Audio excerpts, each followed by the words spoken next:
In this video I'm going to talk about different arcs on the circle and different chords throughout the circle. The first thing I would recommend in your circle book is to draw these two diameters and then these two chords, and it will help if you try to make these chords look congruent to each other. So the first thing that I'm going to look at is a theorem that says in a circle, which we're working with obviously, if the diameter or the radius, it doesn't matter which one, is perpendicular to a chord, then it bisects the chord and the arc. So what I'm looking at here is I'm looking at this diameter. Guess I can't click on it.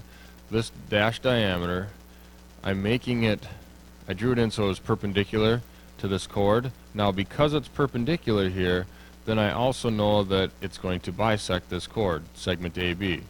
It's also going to bisect the arc up here.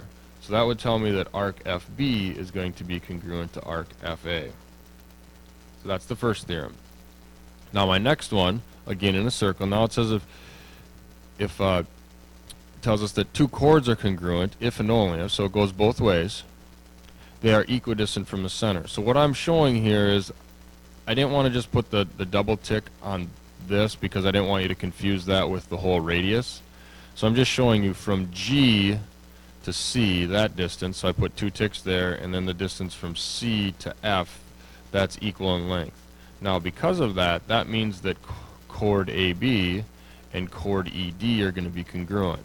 So what I did is I put a single tick here and a single tick here to match up with the single tick and single tick here, so that you can tell that segment AB and segment ED are going to be congruent.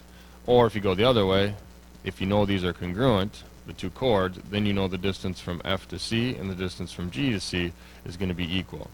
Equidistant, that's that word that means essentially the equal distant from one point. So point G and point F are equidistant to point C.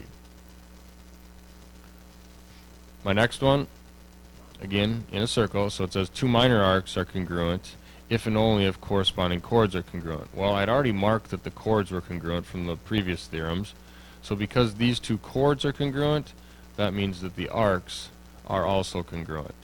And it would work the other way too. If you knew that the arcs were congruent, then you would know the chords are congruent. And then the last thing to put in your circle book is a little piece of vocab, the word circumscribed. So in this case, the circle is circumscribed about the quadrilateral. And I know I didn't give you a formal definition. Alright, getting back. The formal definition would tell you that in order for a circle to be circumscribed about any kind of polygon, every vertex of that polygon has to touch the circle, has to be on the circle. So in this case, the quadrilateral, the circle is circumscribed because all four of the vertices are touching the circle. Now, to go to the other side of that, for a polygon to be inscribed in the circle, every single vertex has to touch the circle, and then obviously it's going to be inside. So think circumscribed outside, inscribed inside. And that's going to conclude the lesson portion on arcs and chords in circles.